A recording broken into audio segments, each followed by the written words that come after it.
Good morning, everyone. Good morning, Ma'am Maria Fe. I'm tasked this morning to report on how to sign relationships, and that's under lesson 5. So let's start. Imagine trying to tell someone you love them, share a funny story, or express your deepest fears without words. For many people who are deaf or hard of hearing, this is their everyday reality.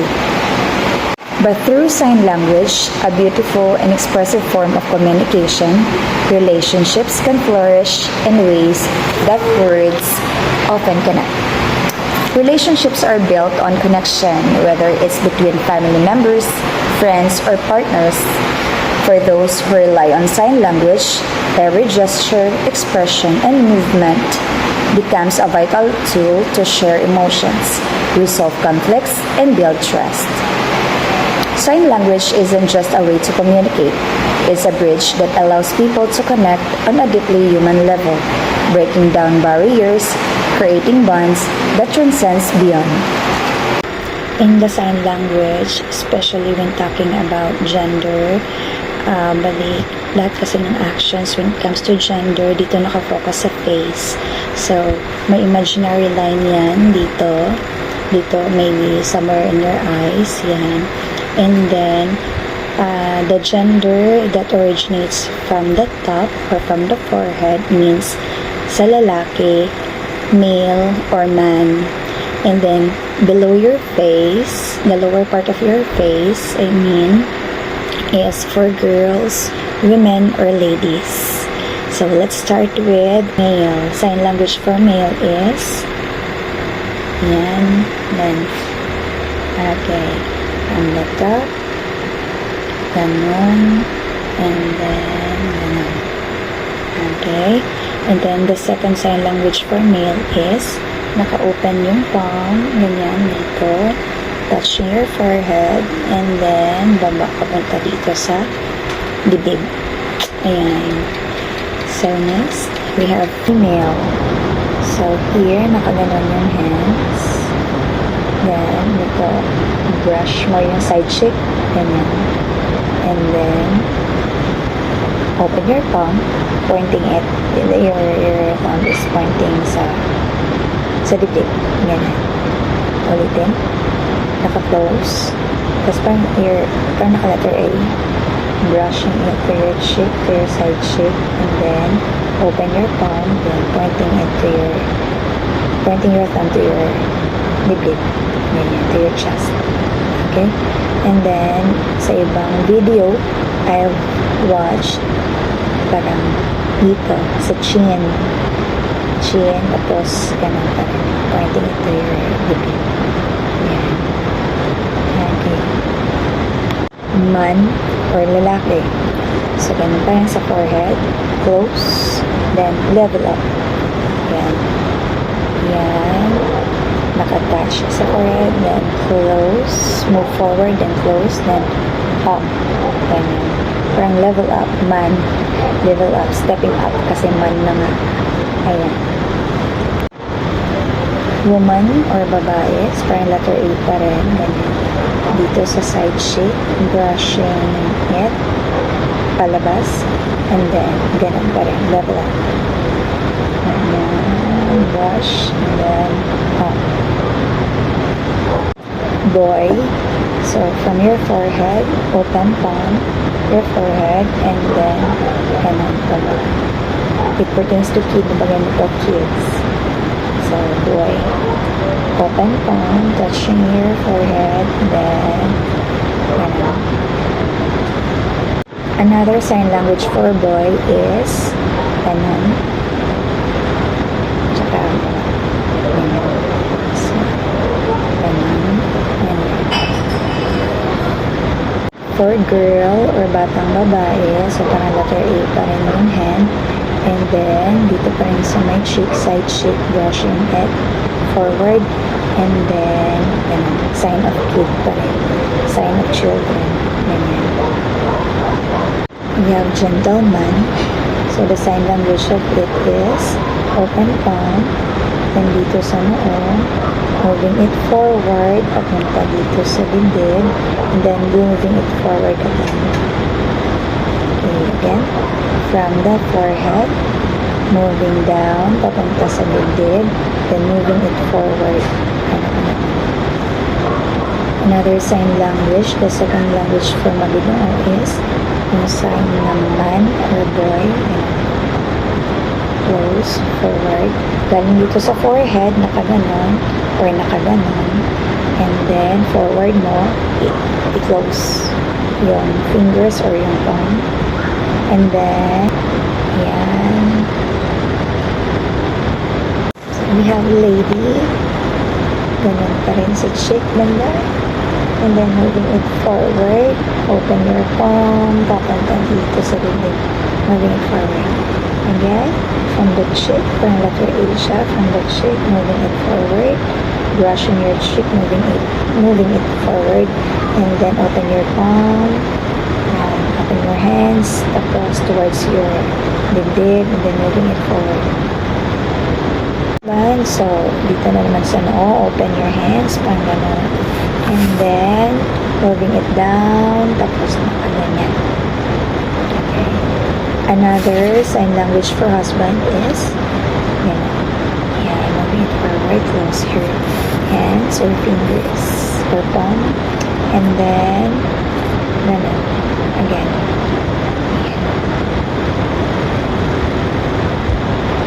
Wife or asawa, so ganun pa rin dito sa side cheek, moving it forward, and then, ganun pa rin. Mag-asawa kasi siguro, wife and husband are together.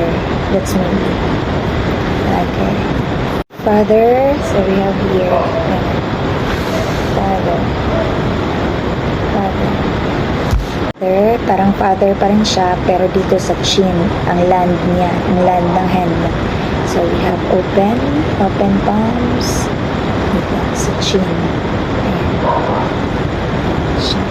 Mother. We have dad, letter D, then pointing it to your forehead. Dad. Mom or nanay. So, it's letter M. And yan. Yung iba kasi letter M naka-close. Pero para ma-emphasize yung letter M, naka-ganon. Ganon siya. Then, pointing it to your chin.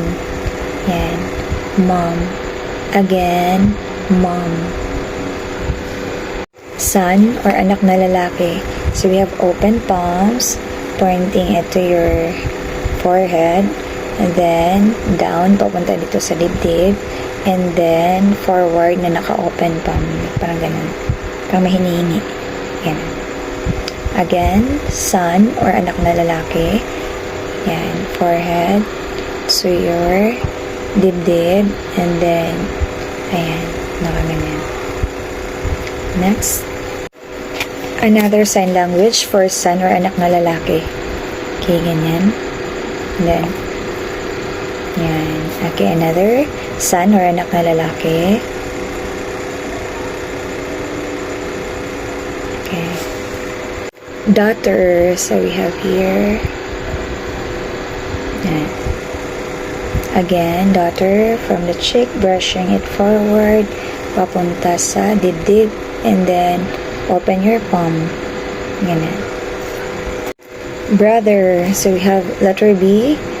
Galing sa taas, para moving it forward, then down. Ayan. Again, brother. Letter B from your forehead, moving it forward, then down.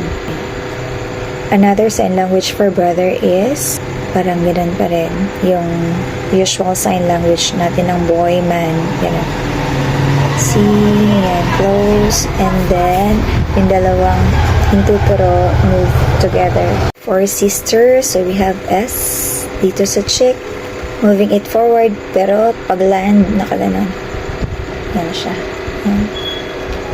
Yan. Okay, another sister, we have letter S.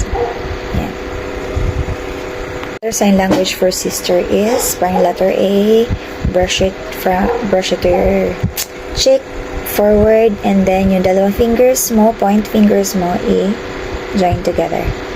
Ganyan. Again, sister. Sign language for baby is parang nag-hold ka ng baby, ganun. Ayan, baby. Another sign language for baby is, ayan, parang nag-hele. Ayan. Sign language for twin. So we have two twin, brushing it from one cheek to another. Ayan, twin. Twin. Right? Twin.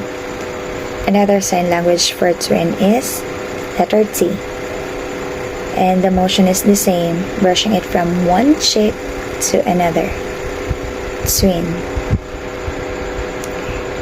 Grandfather, we have here's the forehead and then ganun. Grandfather, ganun. For grandmother, we have ganun. Again, grandmother. Sign language for uncle, so we have you, then raise it dito banda sa may forehead, then ganun. Motion lang ganun. For aunt, we have a dito banda sa ilalim sa may chin, tapos move lang siya. Yan. For nephew, so we have letter N, and it's because lalaki ang nephew, ila-level natin siya dito sa forehead, then move lang yung hand mo. Ganun. Niece, pamangkin na babae. So, since is babae, dito lang siya banda sa lower part of your face. So, still letter N, tapos dito. Tapat mo siya sa cheek. Yan, N. For niece.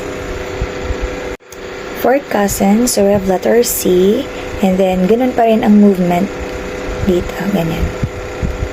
Be careful how you move it, ha? Kasi baka ganun mo, Christmas na yun. Parents, sign language for parents is letter P. That's letter P. Ayan, moving from forehead papuntang chin. That's parents. Sign language for orphan is, we have this, ganyanin yung kamay, tapos touch the forehead, touch the chin, and then, ganon, palm down, and then, open palm up. Ganon. Again, orphan.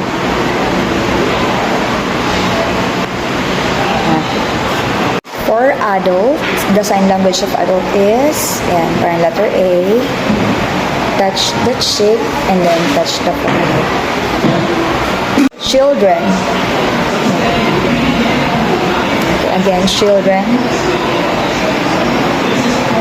Sign language for kids. So, we have letter K. That one. Tapos, yung arrow kasi, motion papunta. Galing dito, papunta doon. So, parang gano'n. Kid. Kid. Maybe that's for FSL. Kasi sa ASL, parang yung pointer mo, tsaka yung pinky finger mo, nakaganon. Yung pointer lagay dito sa nose, nakaganon. Yan sa ASL. FSL, letter K, tapos parang motion pa ganun. I'm not just so sure, sinusunod ko lang yung manual. But for Mr. or Ginoo, we have dito pa rin sa upper part, sa my forehead part, dito mo, ila-level yung letter M. Yan, letter M, sign language ng M. And then, yan, R. M, R. Mr. M, R. So, we have Mrs. or Ginang. M, letter M pa rin, pero dito sa my cheek part.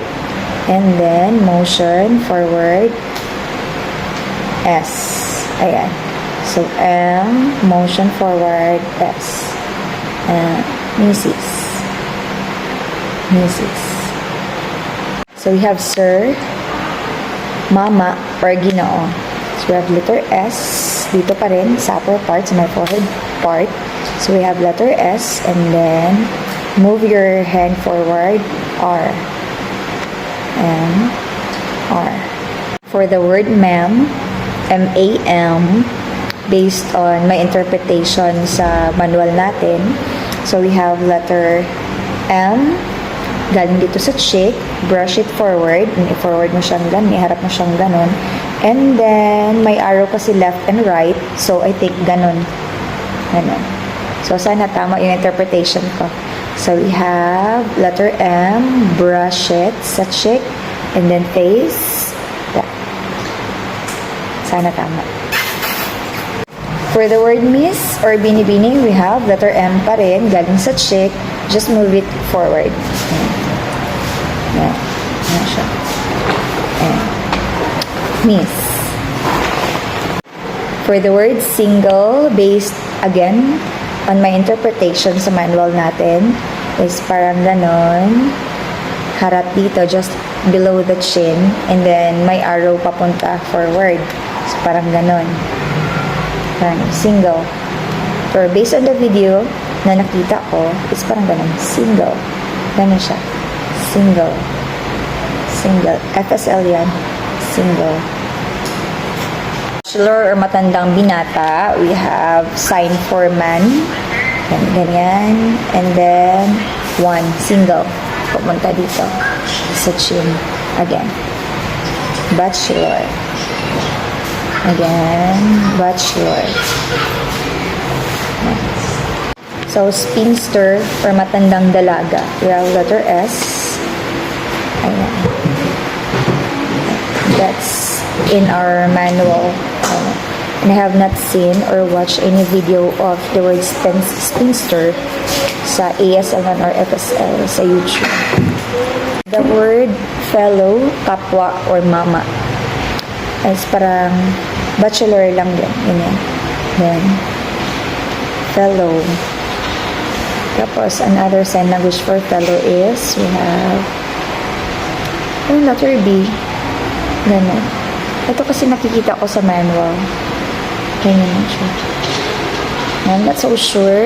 Hindi rin ako nakakita ng video of a sign language of fellow, may it be ASL or FSL. So, for the word guy, we have parang ganun. Dito pa rin sa forehead. Pababa. Guy. Marry or mag-asawa. Together. Wedding or kasal. Yan. Wedding. Bride or novia. Again, bride or novia. For the word in-law, sa manual natin ganito. Yan. And then, there's also ganyan. Yan. Yan. Up, down. Pero sa video na nakita ko, FSL din, ganyan na siya. Tapos, ganyan na. In-law. Family. F. Yan. Circle. Full circle. Again, family, letter F. From here, move mo lang siya paikot. Ganyan. That's family. Relative, R. Parang family lang din, iikot mo siya pa ganyan. R, relative. Okay, that's all. Thank you for listening. Thank you for watching. God bless.